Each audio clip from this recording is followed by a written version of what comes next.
Welcome to Behind the Mirror podcast. I'm Lisa. Hi, I'm Laura. Today's episode is kindly sponsored by Shaba, and we have today as a guest Jo joining us to talk about all the conspiracies behind the award ceremonies, any questions that we've been submitted, and basically bring to light why you should want a Shaba. Hi Jo, from sunny Spain. Hi everybody, I need to wear the glasses, can't see a thing. How are you? Oh good, how's life in the sunshine? It's very good. I mean, it's still cold here, but at least it's warm. I'm going to cut you right off there. It's definitely, you cannot say to someone sitting in Scotland that Spain is cold right now, because it just won't be compared to what we were dealing with. Like, all of my pipes have burst 3 times in 1 week. I know. It's a good laugh. But yeah, no, you're not having that. I suppose, to be fair, you did have a storm. We were meant to have you on. Last week, my kitchen was nearly flooded, when it rains here, it rains. I mean, worse than Scotland. But at least the sun comes out the next day. You've always got the positive ray of sunshine going on there. So tell us, obviously, we brought you on today because we were really excited about busting some myths and mindsets. But let's start from basics. What made you start Shaba? Well, 14 years ago, we decided to create an award ceremony because we realised that in Scotland there wasn't an actual platform that recognised all the talent that was here in Scotland. Yep. Most of the big competitions were all down south, and we felt that the amount of creativity, the amount of amazing talent that's in Scotland already, we should design a platform. Now, I'm not going to lie, at that time we didn't realise it was going to become as big as it has now, and I think looking back, I'm just so proud of the fact that, you know, year in, year out, it's got bigger and better, and the talent that comes through is different level from how it was when we first started. So, yeah, that was 14 long year ago. Times have changed from the 2-colour T-bar right the way through, and now it's like all these amazing creations of people that, you know, have had to change as the time. So I suppose the Shaba will have changed. If you look at who would have won Creative Colourist of the Year 14 years ago, it was maybe a 3-colour T-bar. And now it's, you know, like an 8-tone balayage. But I think you can even look at the categories you've got now have expanded. There's so many categories now, you know, that weren't even there in the beginning because industry's changed so much as well. So you've moved with that, which I think's amazing. Do you know, even just like the social media side of it, everything. Yeah, I think every year we do learn. We always think, how are we going to make it better than last year's? Yeah.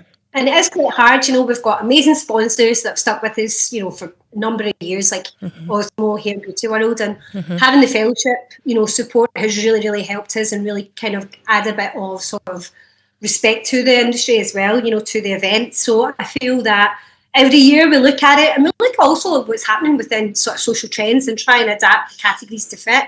Yeah. You know, we have our core ones that we have. The other thing we're really proud of is the fact that it's not just hair. We do beauty, barber, and aesthetics, and it's it's one night that the whole of Scotland comes together and celebrates, you know, our amazing industry.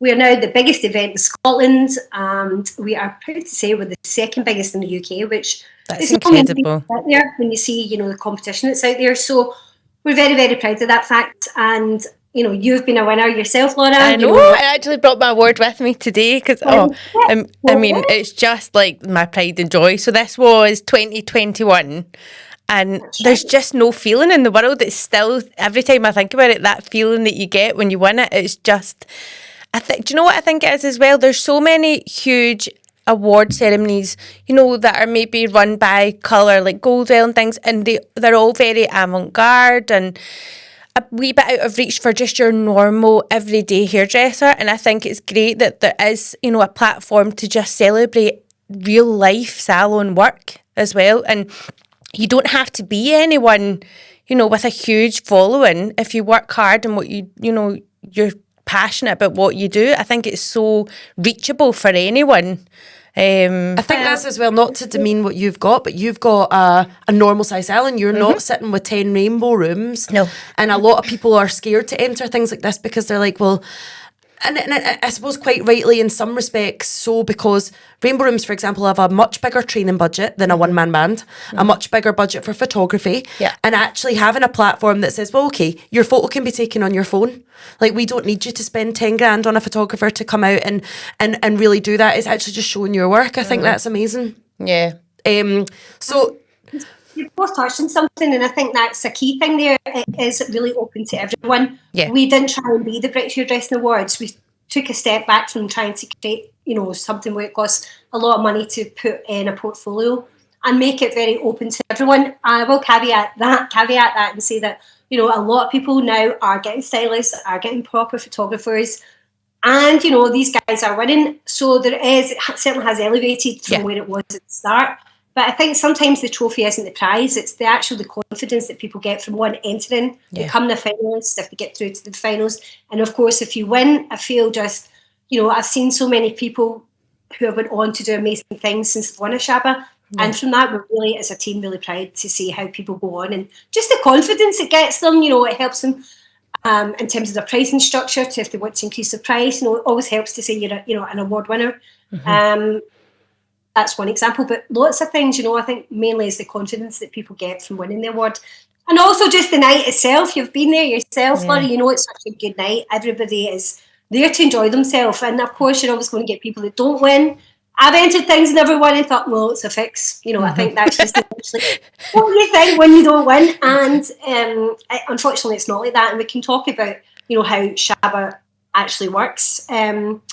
I think before we get into that, I was going to say as well, because a lot of the people that listen and follow us are salon owners, there isn't anyone above us saying, that was amazing. We are the owner, so we're the ones that say to our team, oh my God, that was really outstanding. Whereas actually to have you come along and you are above, that can recognise the work of the people that are having to train all the staff and put the effort into it. So having a wee bit of sort of someone else say to you. I think as well, what you're saying about the actual night itself, there's no feeling like being in a room full of people that have the same energy, that support, it's just incredible.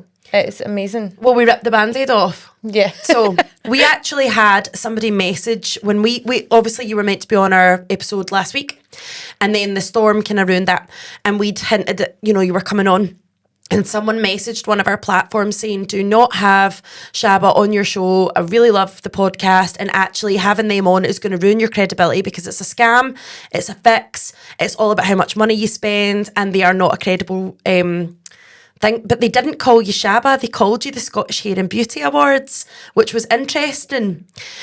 So I obviously then was able to say, well, it's actually not the same company. And I thought I'd pass over to you because you must get this all the time where you are confused for another company and the way in which maybe other people conduct themselves is not how the Shabas are conducted. Well, thank you for saying that. Yes, there is times where we do get confused with another company. And what I can say is that Shaba and the way we work is very transparent. You're never going to get a call to say you've been nominated for a Shaba. You have to be part of the process. You have to enter it. You then have to get your votes, and then you have to submit your work at the end. Yep, because I think that's where the difference lies.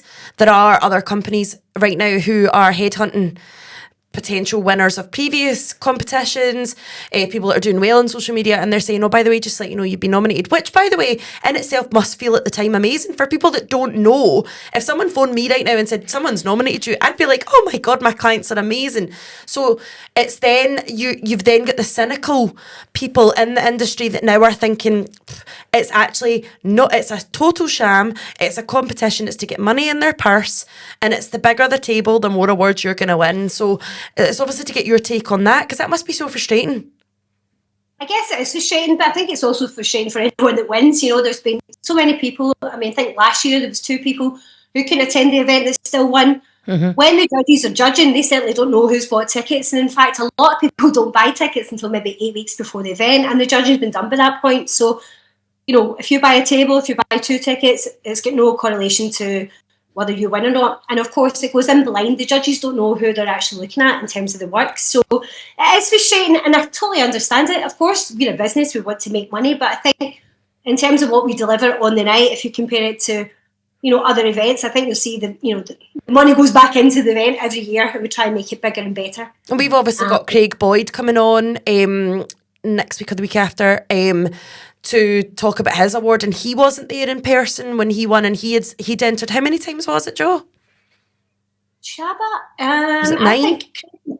He's been part of it for a long time. He's been there, 8 or 9 times, I would say. So then, obviously, if it was a scam, you as a business would want him to win at least the second or third time to keep him coming. But, that just shows that actually it's hard work that wins the reward and not necessarily the amount of money that you're putting back into it. So exactly. How is it that you then sort of, when I submit my photo of Laura's hair to you, do you just remove my logo from that? Do you remove everything so that the judges just get the photo of Laura's head before and after? Or how do you keep that anonymity? How it works, when you get to the final stage, you're sent a brief on what you have to submit. So you have to send in 4 different images before and after. And then that goes into a Dropbox file, and essentially that goes in with no name, just a number. So then obviously we know who it is that you're looking at. There is some awards we do have to submit a name because that's the nature of the award, but the majority of them go in blind. So the judges don't know who they're looking at. They're looking at purely the before and the after, and they're looking at the cut, the style, the brief. Did you follow the brief? And then obviously they're bringing their credibility in terms of the judges, and the judges are chosen because they're all people have done very, very well within the industry and know a good cut from a bad cut or a good colour from a bad colour. So I am not a hairdresser. I was a Saturday girl many, many years ago. Wasn't very good at it, but loved the industry. So the only ones that we ever judge are the Lifetime Achievement, and we do an award for the Sam Wall One to Watch Award, which is for the up and coming young talent, really. And with the exception of those 2, every other category is judged. And some of them we have to do, for example, best massage, ones that you can't necessarily put a portfolio in for. We have to do mystery shopping. Oh, is that how you do that? Okay. Do you get to go and get all the massages, Jo? Because can I sign up for that? They would know you, though. I think I'm really tense and stressed. I'd be a really good candidate for that job. How do I apply? Yeah. I tell you, the girls that do it, and there's a couple of boys as well, they love it. So they get free massages. Yeah, no wonder. This is like the best job ever. You're very casually sitting saying they love it. I want in. Sign me up. You know who you are now, that's the thing. So we try and keep it as undercover as we can. So yeah, and I just think the whole process, we try and be very transparent. We understand that money doesn't come easy these days, and we try and give everything good value for money and ensure that they have a great night, and that they're also aware of every stage of the competition. Did you make it to the finals? Yeah. And then on to you're winning, so you know where you're at every stage. You certainly don't get a call to say hello, hi, you've been nominated for an award. It's just not how we work. No, and I think that's definitely amazing to then differentiate. So anyone listening that is thinking right now, like our listener who messaged in and said the Scottish Hair and Beauty Awards are a total sham, although Shaba stands for similar, it's not the same company. So I think that's definitely a good one to point out to people. And I think it's actually really important for this to be hard to win, because otherwise you're entering it and it means nothing. What is the point if you're just giving someone if I gave you £100 right now and said, here's my money, here's a photo of Laura's head, nothing went into it, and you just went, there you go, there's a certificate. Well, you need the credibility, don't you? That's it. But also, you're not going to feel good about yourself. It's like, oh well, I gave her £100. Yeah. She gave me a sticker that said, well done you. Yeah. Like it's a bit like at kids at school these days where everyone wins. Well, when you actually win, then you're not going to feel like, yes, like Craig's worked 9 years, really, really upped his game at every point. I'm really looking forward to speaking to him. Yeah. So when he did win, my God, that feeling he must have got would have been amazing. Amazing. Absolutely. And actually one of his, it shows you how good he is as well, because one of his staff members won, I think she won Best Female Apprentice as well. Oh, wow. Yeah, so it just shows you what he's kind of building there, which is fantastic. And then now he's part of the Fellowship Project Scotland. He's went on to do fantastic. And you find that people that obviously, I think, a lot of people are frightened to enter competitions, and I think that's the fear holds them back, because they think, oh, I'm not good enough, or, it's always us that are the worst judges on how our performance is. It's like the imposter syndrome, isn't it? Yeah. In Scotland, we all suffer from that. Sadly to say, it's not like America where everyone's, for each other. I know. But we were talking about this earlier on with a mindset coach, and actually it's a shame that our industry, unfortunately, the beauty and hair industry, gets the worst perception of these people that have this horrible negative attitude towards their fellow stylists, and there's some that are just amazing people, and then there's this minority that shout louder and are like, oh, I don't know why she won that, I don't know, and it's such a bitter, horrible atmosphere, and there's no need for it. Actually, if we were all, that's why we've started the podcast, is to lift other women up and men and come out and say, well, oh my gosh, that was amazing, you've really nailed that, and actually having a platform like Shaba where you can have everybody in a room at the one time shouting for each other is really quite an amazing atmosphere. I know, and that's the thing. See, even if you enter the awards and even if you don't get to the final stages, see, even just going along to that event itself is just, I was saying, it's just such an amazing feeling, because it is that support of everyone, rooting for each other, and it's just it's great energy. You're in a room full of people who get it. Yeah. And you're not often, in our career, we have so many people in our seats where we talk about their industries. And, if you're a police person, you're in the police, you've got your collective that will all understand, I was on this really hard shift. We don't have that. And actually, Shaba, that's what that brings for us. A room where you can meet people, network, add other folk on social media, follow their journeys, and maybe get some hints and tips from them. And actually, like us, we've created a relationship from social media, and now here we are. And then the same with you. We've reached out to you, and it's been amazing. And the networking that can come from that, and how much that can help you as a person grow, and as a business, that's pretty fundamental to any. I think if you were to ask most people that have been to Shaba, you'll find that the lifelong friendships that have been created, either on a dance floor or you've been sat next to somebody at a table, everybody knows what you're going through. It's the anticipation. Everybody wants to win. But I don't necessarily think everybody enters thinking they are going to win. I think they go along the journey to see what it's like. And then obviously when you see the winners' work up there, you are kind of like, right, okay, that's what I need to kind of level I need to be at to win. And I think from that, it makes individuals grow. They want to go on more courses to learn how to get better. Yep. Plus, to get confidence from being and attending an event. I mean, it's a big thing to be a finalist. We have over 500 salons that enter every year. Last year, I think it was nearly 700. So it's a lot of salons in Scotland that enter the event. So I think it's just a great night. It's a fun night. Obviously, I would want everybody to win, but that's how it works. But the winners that do win are the winners that should win. I think I don't ever have any communication, and me and the team don't have communication with the judges. That's all independently done. Libby, our PA girl, she gets all that orchestrated between the judges, and some cases I don't actually even know who the winner is until the night, because I'm not very good at holding my mouth. So don't tell me, I don't want to know. And then I always think I know who the winner is going to be, and it never is who the judges pick. So probably good that I'm not on the judging. So tell me more. Tell us about the finalists. So obviously you've got let's just go with something that we have every year, Colourist of the Year. There must be so many applicants to that. How many do you get applications for something as big as that? It's a massive category. Funnily enough, I knew I was coming on here and I had a look at just last year's stats. So best female colourist, let me just tell you. There was 92 entrants for that, and so here was the dilemma that we always had was, so the first part of the competition is a voting part, and that is really to engage your clients and get them to vote for you.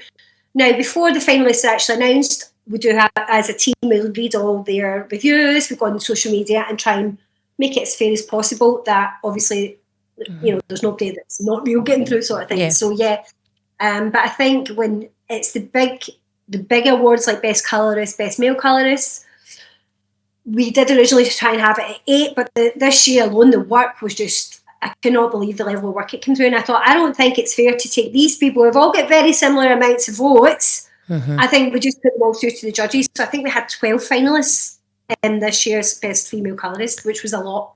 But so there's not like a sort of limit that you say, right, there's always going to be 10. It's kind of just based on each category and how many applicants. Normally always 8. But when this year's Best Female Colourist, there was just so much good work it came in. It was very, very hard to try and drill that down to 8. So we thought, put it in the hands of the judges, and that was a big category. So the judges obviously actually picked the winner that won the year before, believe it or not. So she won, Tina from Little Year Company. It just shows you how the standard of work, though, is just improving and improving so much that you're even struggling to pick 8 out of that. It's like, oh, who are we to pick? Let the judges pick, and that's what we've done. And we're going to try and keep it to 10 this year, because 12 was quite a big number, so 10 will be the maximum. And so, obviously then, do you tell, so if I come in for Female Colourist of the Year, I mean, to become a finalist out of nearly 100 people in Scotland who are all on top of their game, that's a massive achievement in itself, just to be a finalist, like to be one of those top 12. Wow. Like you were up against people that have done their best work ever. Do you tell them how many that they were up against, or is that something we bring to light? What we do at the start when we do the opening speeches, we tell them how many people have entered. We don't break it down by category, but you will see on the stage all your competition, so you know how many's there in terms of who you've been up against. Plus, we also announce the finalists probably about 14 weeks before the actual night, so they will go on there and they will see who their competition is and they will know who they're up against. So I guess that helps them when they're putting their portfolios together. Maybe, I don't know. Does it? No, I think it definitely would. I think being able to see that you've made it into the top amount and seen other people and probably having a bit of imposter syndrome looking at fellow hairdressers' work and being like, oh my God, I must be in the same level as her. Yeah. Because that's outstanding. I think that's being able to say you're in like the top 10, even if you've not won the award, to even say you were in the top 10 in Scotland is an achievement in itself, I think. Massive. Yeah. How many hairdressers are there in Scotland? And just because they didn't enter Shaba doesn't necessarily mean that you're not fighting against them. They maybe just needed to have, I suppose this episode, the whole point of this is to put some of the myths at ease and maybe to make people think, I don't need to own a Rainbow Rooms to enter that. I can be the wee one-man band in a home studio. And actually, it's not about how much money you've got. It's your work and what amount of effort you're putting into that job. So I think that's quite important for people to note. Like, if you're sitting listening to this thinking, oh my gosh, I could never enter something like that because I would never win. Well, actually, I mean, you must have had it before. If you had, you'll know now that they've been judged. There must be underdogs that have gone up against the Rainbow Rooms, for example. I keep using them because they're so notoriously, their work is amazing and they've got lots of salons, they've got a lot of money. But you must have had people in the past that are a one-man band or a wee salon or whatever that have won. I mean, every year it really is. And I think we at Shaba feel that that's what we champion. We champion the underdog. We champion people who have gone on to win a Shaba, who then went on and felt they were brave enough to then enter the British Hairdressing Awards, whereas they might not have before. They've got to the finals in that, and then to go on and see other ones win that. So I do feel that we definitely as a business are there to give people confidence to create some amazing work and go on and be the best version of yourself. And I feel that MD that was thinking about entering Shaba and thinks, oh, I'm not good enough or not. I think if you go onto an Instagram page, you can see previous winners' work. You know yourself, can I do better than that? And if you can, well, fling your hat in the ring and get entering, because it's a fantastic night. It's a great process. You'll meet friends. Everybody there is there rooting for you to win. You can bring your friends, you can bring your family, you can bring the salon, or you can come on your own. Or if you're on your own, we always put you in a nice table with other people that are there on their own as well, so that you don't feel awkward. But you will certainly get into the celebration on the night, because there's lots of things happening throughout the night that really everyone leaves having a good night. And the thing is, you've got to be in it to win it. You'll never know if you never try. If you're sitting at home right now going, I know that I'm really brilliant at colour correction, I know that, but what's the harm in putting that one picture towards you? It's not like you don't have to tell anyone at this stage. Just do it and see where it lands you. If it lands you a finalist, oh my goodness, like amazing. I think there's a lot comes out of putting yourself outside your comfort zone as well. And I think I always remember somebody saying, if something really scares you, that's when you should do it. Because 9 times out of 10, just taking that step, you just never know what can happen from it. So, as you say, it's like you have to be in it to win it. So what have you got to lose? Nothing really, do you know? But apart from, maybe connecting with other people in the same sort of boat as you. And your connections off of Shaba are amazing. Yeah. So I feel like, for me, what you're saying about the underdog, that was felt like me. So I worked in a salon since I was 18, 19. I went into hairdressing quite late. And so I was there for, doing the maths quickly, about 15 years. And then I left, and then COVID came about, and I thought, right, this is a bit of a turning point. Where we're going to go, I'm going to open my own salon. I just was in that place where I thought, right, I never thought I would leave the salon. I never thought I would go out on my own. So feeling a bit empowered, right, I'm going to go for a Shaba as well. I just had this like positivity about me. It was, I don't know where it came from. And then so literally I opened the salon and then I won the Shaba award. And for me, it just was, I mean, the salon wasn't even that big a thing at that point. It was just me and one other girl. And now, like, the salons, I've got 7 people in the salon, which is incredible. It's grown.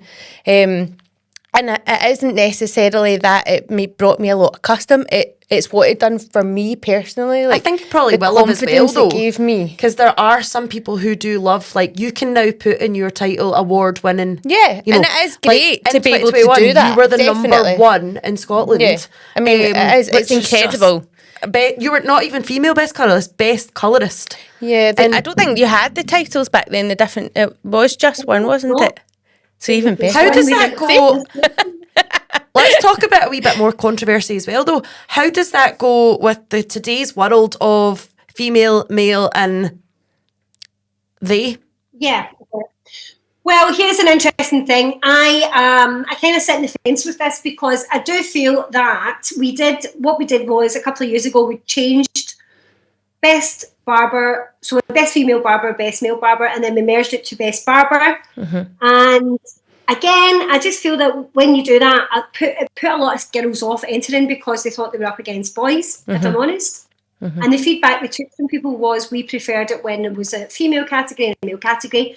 So I took that on board and also looked at the other categories and thought, is this putting people off as well? So we created it into male and females.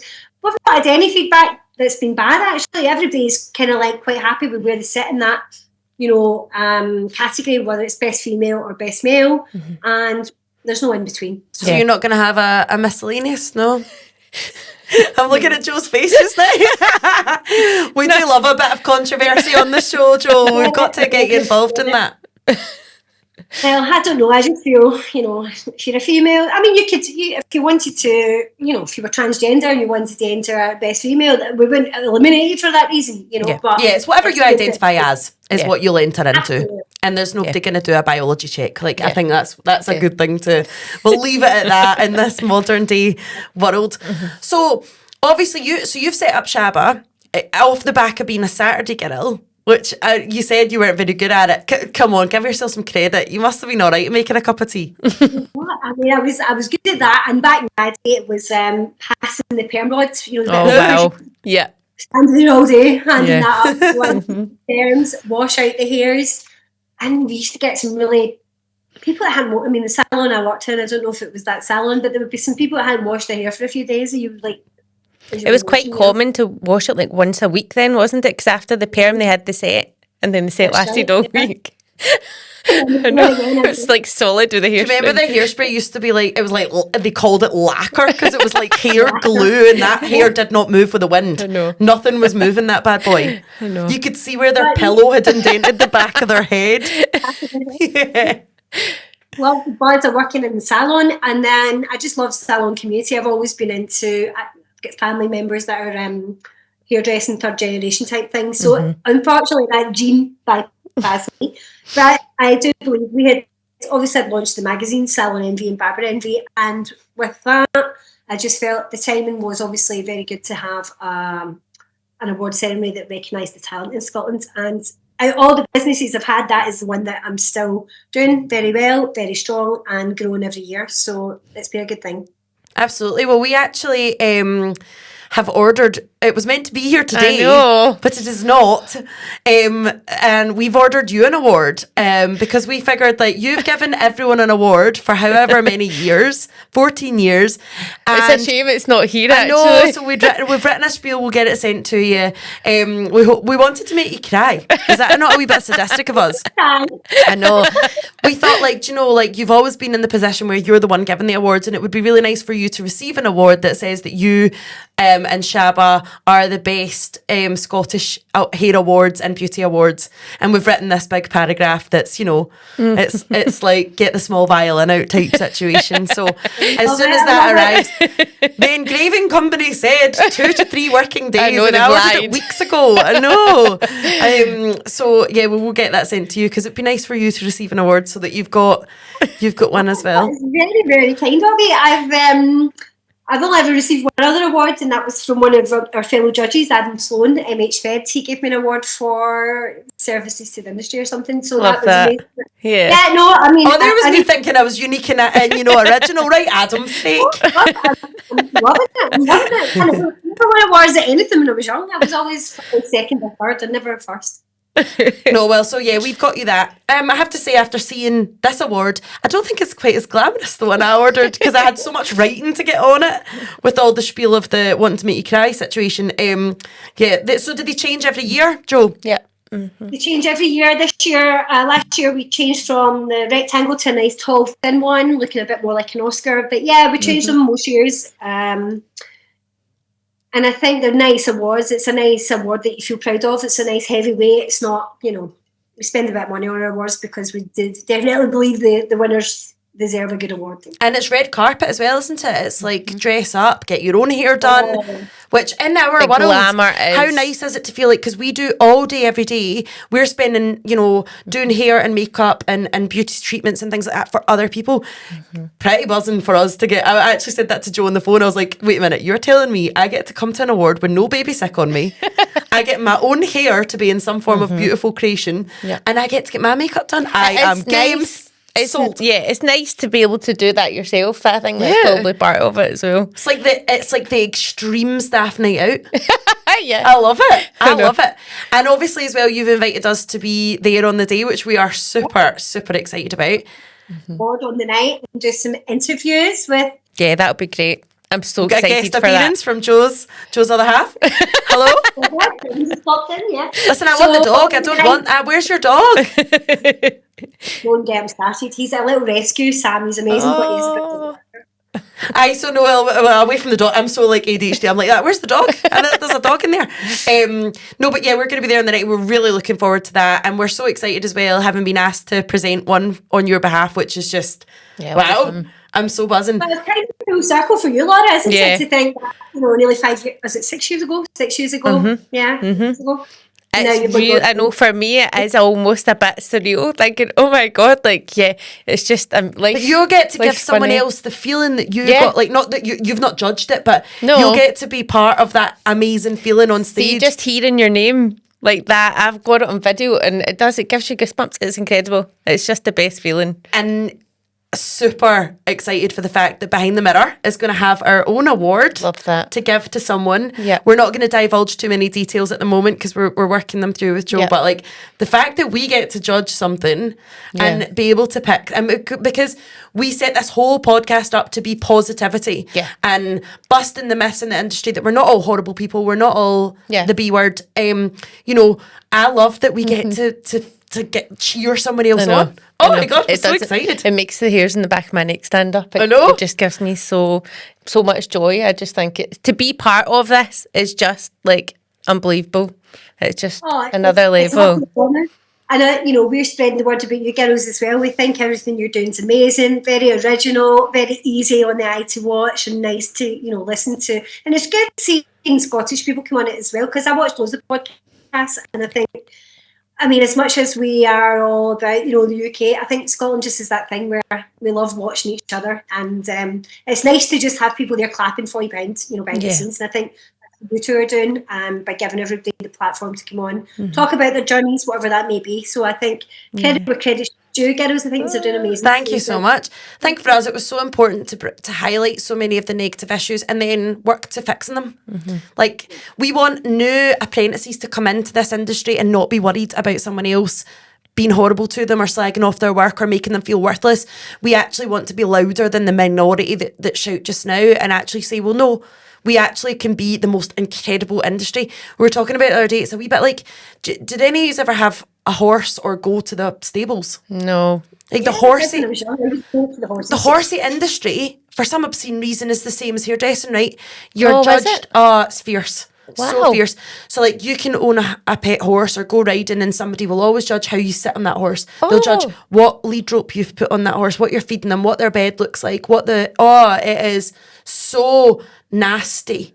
But it can also be wonderful, and I think that's so similar to our industry. I think it can be wonderful, but there are people that it's like, why are you putting that saddle on that horse? And yeah, we want to change it. So, and we're really, really delighted that you've came on board to help us with this, because obviously the more voices that bring positivity and the more that we can do this, the more we're overpowering these negative Normans that are saying, oh, that's a scam, that's a sham. Well, you've not done your research.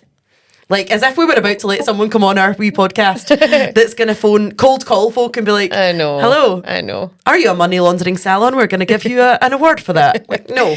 So what stage are you at for? So applications, are they open? Yeah, so Shaba is now open for registration, and that will be open for another 6 weeks or 4 weeks. It finishes mid-February. So we close down registration. All the voting packs go out to all the salons. And then there's about 6 weeks where all your clients vote for you. Then there's a 2 weeks kind of review period where we read all your reviews, validate all the votes. Yep. We then announce the finalists. The briefs are sent out to the finalists, what they've got to submit. And the actual gala dinner, big celebration, and the announcement of winners is on Sunday, the 20th of September at the Hilton in Glasgow. Brilliant. I think, so this is going to be amazing. I think, so to round this up for people, that basically if you've given up fast food at New Year for your New Year's resolution, the money that you are saving is going to get you an entry into Shaba. If you're not there, then you're never going to win. You're never going to... See all these people that have an opinion on it, like, oh, I would never do that. Well, don't have an opinion on those that do. Mm-hmm. And I think that's really important. But I hope to see a massive increase in the numbers as well, because, well, we're going to be there, so we're going to be like cheering everybody on at the side. I'm going to be wired to the moon, because this will be my first ever adult night out since having a baby. So I'm going to be like, people are going to be like, oh my God, get me away from her. She's like, how much, sugar has she had today? But I think definitely people looking at the smaller picture, like, nobody's going to know if you lose. Nobody's going to know, but you will not win if you don't enter. And for the price of a coffee each day, for, you've got 6 weeks left it's to go. Not a lot for what the feeling is when you even just get into that room. It's worth everything. There we go. It's not a lot. I think the thing as well is a lot of salons have told me as well, so because they get their clients to vote, etc., the clients are all like, did you make it? Did you make it? So they come along the journey with you as well, and it's nice to see that when you hear, one thing we like to do when we are announcing the winners is we try and phone everyone, because we still get a buzz, like you're not on the phone. That's the best part of the job, is announcing that you're the reactions. Yeah. So we don't send emails until we've tried to speak to everyone. We don't publish everything until we still try and keep the personal touch, and it's because we get such a buzz out of hearing everybody. Yeah, the screams. It's like one of these radio competitions where it's like keep your phone on you and answer within 3 rings. Can you imagine seeing Joe's number and be like, I won! From a finalist story. Yeah, no, absolutely. And actually, just off the back of, we've done that mindset episode today, and it's such an important thing, because off the back of that, it's going to create a positive atmosphere for you to work in. If your clients are buzzing for you, you're going to bring more of a positive atmosphere to your workplace. Yeah. Because, people are naturally going to be like, well, Ian, I don't know, vote again. Get your husband's email address. You don't have to do it individually, so you've got the salon categories as well, so you can do it as a team. Yeah, which is another way of bringing everyone together. Yeah. So it doesn't have to be individually. How many salons do you know that do teamworking days, like paintball or whatever? Some offices will send them all away to... Yeah. Like this is kind of like that. Mm-hmm. Teamwork makes the dream work. Mm-hmm. Absolutely. Is there... Oh, no, sorry, you go, Jo. So we will keep you posted when we have announced it, but we're going to be having a new co-host with Josie this year. So Simon Shaw has obviously done it for the last 5 years, and he's been amazing. He's big shoes to fill, but we have shortlisted it down to 3, and we'll announce it soon. So I suppose you're always trying to keep it, mixing it up and bringing new things, and yeah, I think. And new people, fresh faces, fresh ideas. Like, obviously, we're delighted that you've also brought us on board with you, as this year's new fresh-faced ideas as well, because sometimes people they want a change, don't they? Like just a wee bit like of new energy. Yeah. Love that. Absolutely. Is there anything you want to cover, Jo? No, I think I've covered everything. I think just to let everyone know that obviously that's registration open, and we'd love to see the registrations come in. So good luck to anybody that has entered so far, and if you haven't, give yourself a little nudge and go and do it, because you've got nothing to lose. And everything to gain. Absolutely. That's true. Everything to gain. Thank you so much for joining us today, Jo. It really has been amazing, and we can't wait to be at the awards and meet everybody off the back of hopefully this episode that's going to think, do you know what? I've got it in me. I'm going to go for it. I hope there's people out there that listen to this and come up and say that's why I did it. Yep. Laura owned a 2-man band salon. Yep. She's sitting here with an award. Yep. You do not need to be the biggest to be the best. No. And I think that's important. So thank you, Jo, and sunny Spain, rubbing it in. Best of luck with the podcast. Thank you. Thank you. No season. Thank you for watching, listening, liking and subscribing. If you would like to enter Shaba this year, there is many categories that you can do so.